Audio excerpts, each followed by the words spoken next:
So in the book, I cover what I call 7 foreshadows, and it follows the role that the Jewish people play throughout God's story, all the way to the end. All right, and I'm gonna list them here, and they're listed in a very logical, progressive order.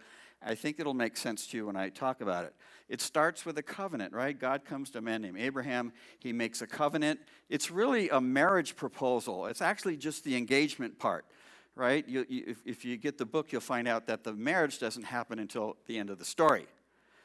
It's an engagement. It looks like the marriage is on. Uh-oh, Israel becomes unfaithful. It looks like the marriage is off. It becomes on again. And then finally, it goes to the end. So it starts with a marriage. Once you have a marriage, what do you usually have after you're married? Kids. That's the nation of Israel. That's the family. All right, once you have marriage and a family, you usually want a place to live. That's the promised land. That's the family home.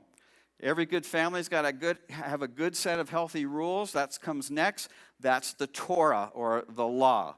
That's the rules of the family. A smart father knows to give his kids plenty of access to him. That is the role of the temple. It starts off kind of creepy. I'm actually going to show you this foreshadow before we end tonight. It's a little creepy.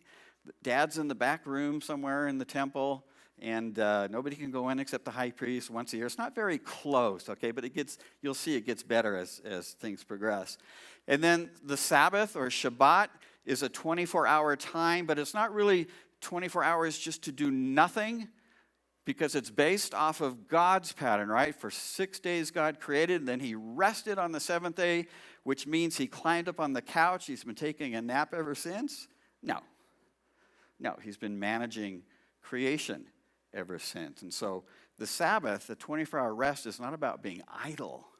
It's about being purposeful, okay? And then the feasts are the annual family reunions that pattern the most amazing cycle of everything that's significant that started when Jesus showed up in the Messianic era.